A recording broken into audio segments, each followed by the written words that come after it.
lecture, we are going to talk about screw friction and rolling friction. We start with screw friction. Screw friction is nothing but a very specific application of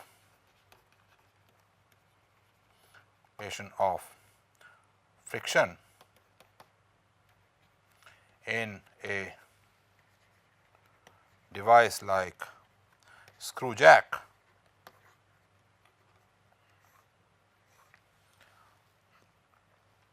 So that there is no slip. Let me explain. A screw jack is used to make it easy to lift heavy objects and hold them there. It works on the principle of screw, that is, it moves up or down when it is rotated by applying a torque on the lever. A screw jack does not slip because when the torque is removed, the frictional force prevents the slippage. So, in a screw jack, we take advantage of the friction to hold the weight where it has been lifted. In this lecture now, we analyze the physics behind a screw jack. So, as you saw in the animation, in a screw jack, we have these threads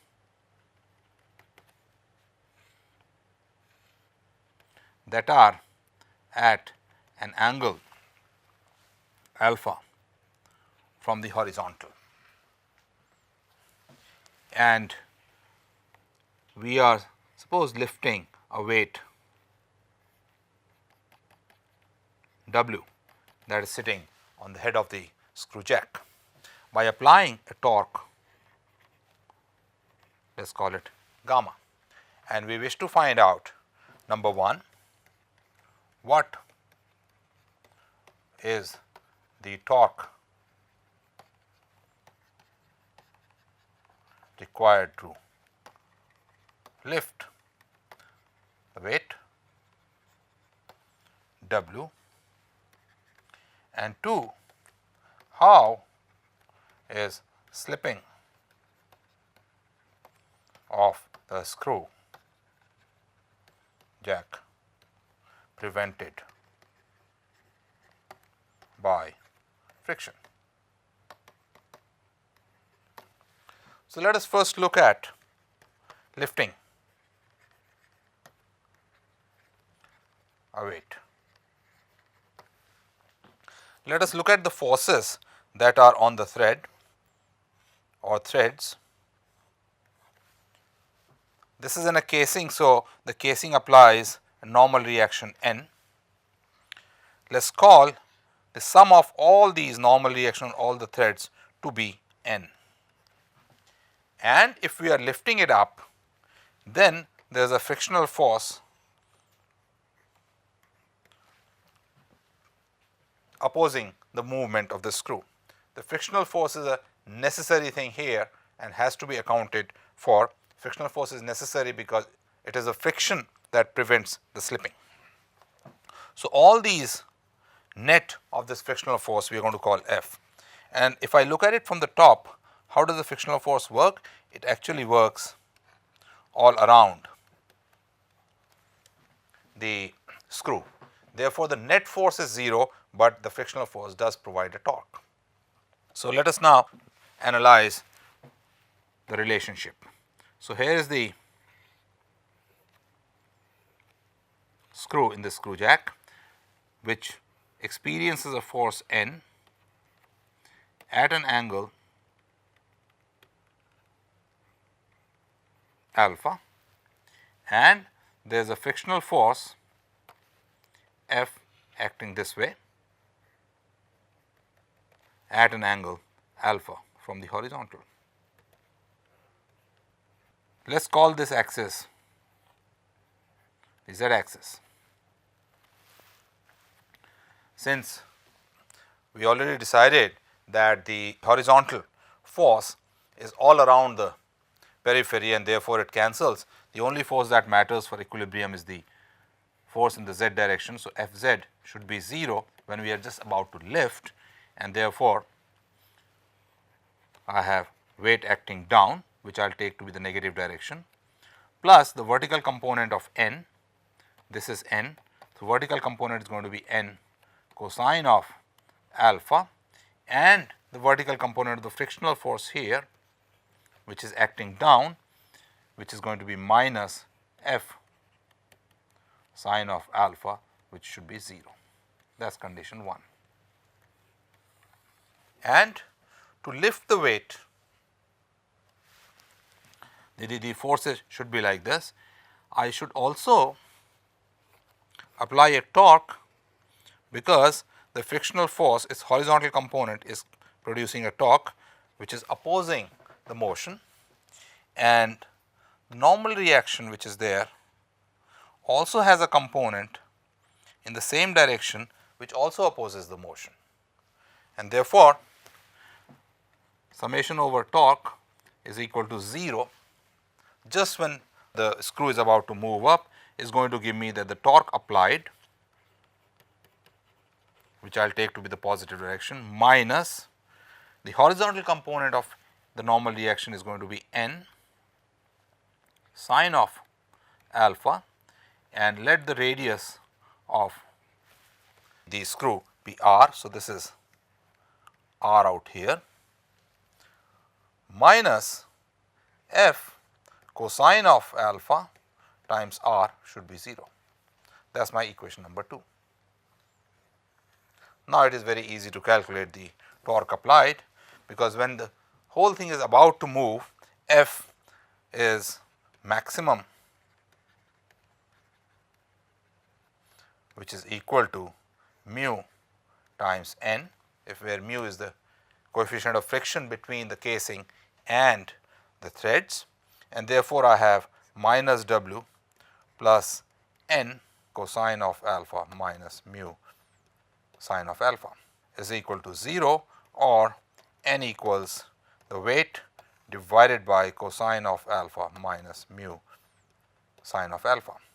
That is the normal reaction if the weight is to be balanced, and therefore, the torque, which is equal to, from the previous page, this is the equation, n sine of alpha plus f cosine of alpha r, which is equal to sine of alpha plus mu cosine of alpha r times n, and we have already calculated n, which is equal to w over cosine of alpha minus mu sine of alpha times sine of alpha plus mu cosine of alpha r, which comes out to be w r sine alpha plus mu cos alpha over cos alpha minus mu sine alpha.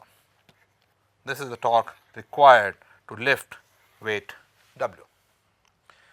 Now, as you saw in the animation, this torque is applied by a lever. So, here is the screw, and if I have a lever on which I apply a force, horizontal force F, and this distance is d, then the force required would be equal to tau over d, which is equal to W r over d sine alpha plus mu cosine alpha over cos alpha minus mu sine alpha. You can see if the frictional coefficient was 0, then the torque required or the force required would be less, but then we cannot have mu to be 0, because in that case the screw will slip back, and therefore mu is necessary there. Now, the next what we want to check is if the torque is removed, what is the condition on alpha for the screw jack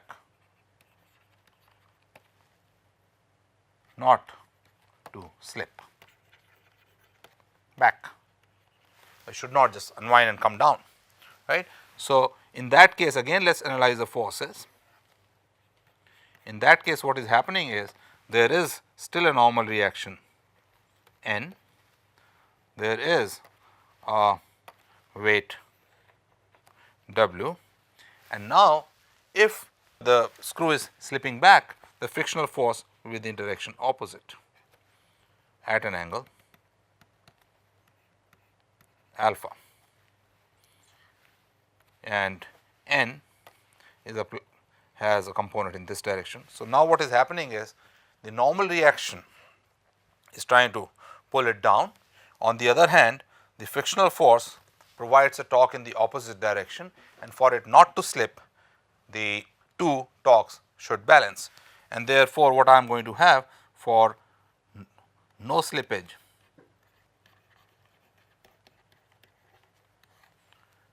N sine of alpha times R should be equal to F cosine of alpha R, irrespective of what weight there is, and therefore, that gives me tan alpha is equal to F over N, which if I am just at the point where it may just slip, then I should have F max here, and this becomes equal to mu. Tangent of alpha is equal to the pitch of the screw divided by 2 pi r. So, this is equal to P over 2 pi r. So, P over 2 pi r, pitch means in one rotation how much it moves, is maximum allowed is mu, right. So, that is the condition for it not to slip back. We have derived the condition that tangent alpha should be equal to mu when the torque due to the friction and the normal reaction just balance each other. But the question is, should tan alpha be greater than mu or tan alpha be less than mu for proper design of a screw jack? So, let us understand that. So, we said that the frictional force Fr cosine of alpha, the torque due to this, and the torque due to normal reaction is N R sine of alpha, and this makes the screw slip. This prevents the frictional term, prevents the screw from slipping, and therefore, the term that prevents should be greater than or equal to the term that makes it slip, and this immediately gives you that F over N should be greater than or equal to tangent of alpha, or mu should be greater than or equal to tangent of alpha, which is equal to P over 2 pi r. So, for a screw of radius r, we should have P, the pitch, less than 2 pi r mu in order that the screw jack does not slip back, or frictional coefficient should be large enough so that the screw does not slip back. Let us solve an example of this. This is taken from the book by Herbola, and the example is, sometimes you have seen, if you have a refrigerator or some big item, sometimes a screw jack is put at the bottom. Next time you look at a refrigerator, check that. There is a screw that goes up and down to level to make the level horizontal properly, and this screw should be such that no matter what the weight of the refrigerator is, it does not slip back by itself, otherwise the refrigerator would not hold. So, the question is that if you have a screw of radius 2 millimeter and the coefficient of friction is 0.15, what should be the pitch of the screw. So, we have just seen that mu times 2 pi r should be greater than p, and therefore, 0.15 times roughly 6 times 2 should be greater than p. So, pitch should be less than 1.8 mm. Okay, and therefore, we should have about 1 centimeter divided by 1.8 mm, which comes out to be 10 divided by 1.8, roughly 6 threads per centimeter or more, because pitch should be smaller. So, minimum 6 thread per centimeter should be there, so that the screw holds there and does not slip back. So, the number of threads is equal to 1 over p, and since p is less than 1.8, so number of threads should be greater than 1 over 1.8, which is equal to 6, and that is what we said earlier. Next, I want to discuss rolling friction, and to motivate this, let us look around and see where does the rolling friction arise from. You may have noticed that if you are riding a bicycle,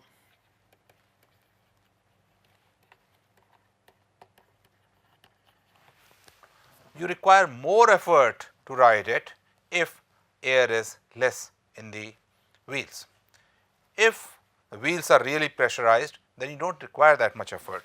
And let us look at the two situations. If this is the bicycle wheel, if the air is not much, then it deforms at the bottom and more effort.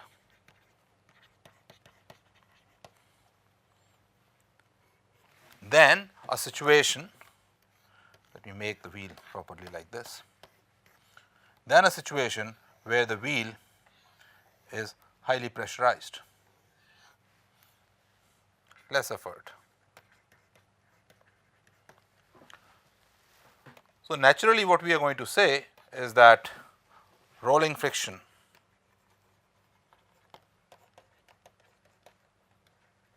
in the case on the left hand side is greater than rolling friction when the pressure is more.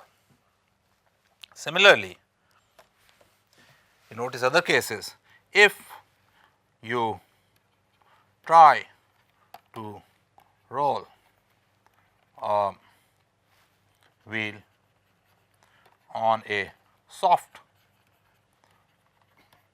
surface, it requires more effort than when the surface is hard. What is the difference between the two surfaces? Let us look at soft surface. What happens on a soft surface? If there is a wheel on the soft surface,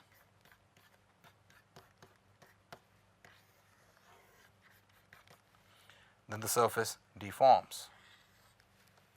Okay, let me make it by a different color. The surface deforms like this, or it may so happen that the surface may deform by forming a bump in front of the wheel.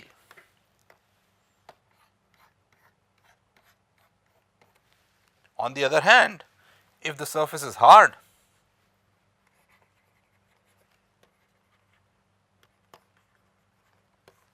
on hard surface the deformation may not be that much.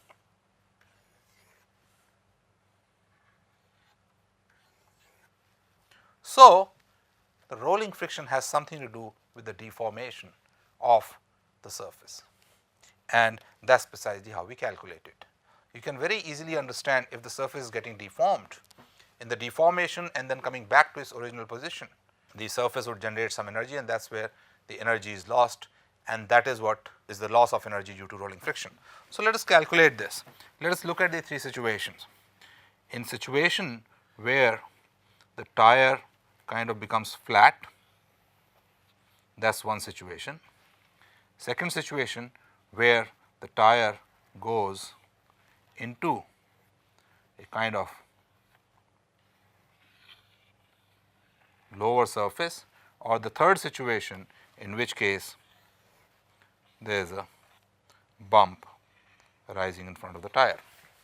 What happens when I try to pull this wheel forward? There is a normal reaction acting at this point, and there is a frictional force preventing the sliding. There is obviously a weight acting.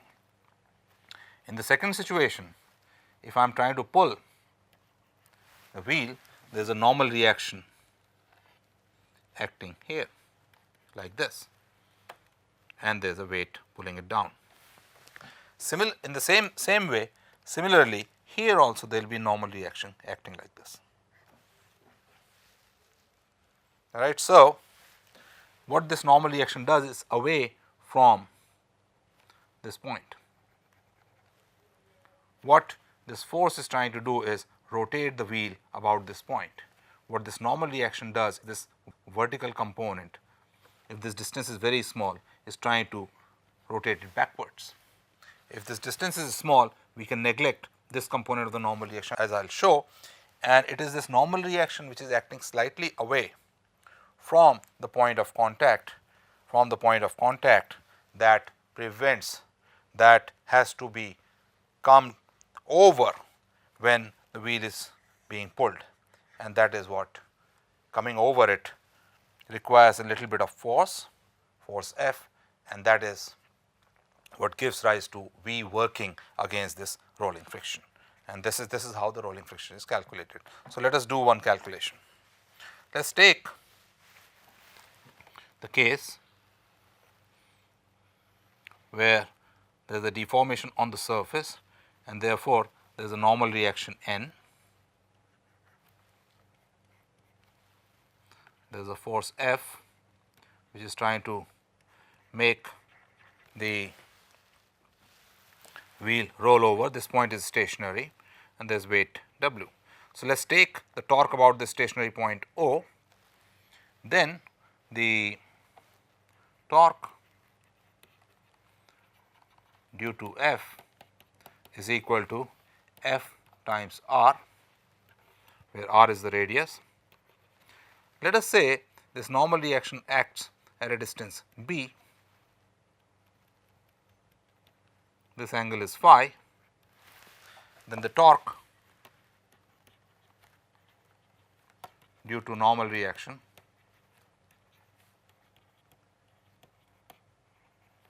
is equal to N is almost vertical if phi is very small. Then this is going to be N cosine of phi times B, which is roughly equal to NB. And the other torque is going to be plus N sine of phi, which is almost at a 0 distance from O. If B is very small, this is almost 0 distance, and therefore, this is going to be NB. So, the force required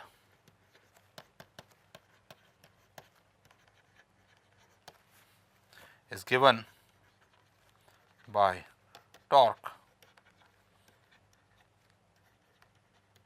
balance, and that gives me Fr equals B times N, or F equals B over R times N. So, if I want to specify rolling friction, usually B or the ratio B by R is specified, and that gives me the value of rolling friction. In the same manner, when I look at the deformed wheel, the normal reaction is acting here again at a distance B. This is F. So, again I am going to get F equals NB by r.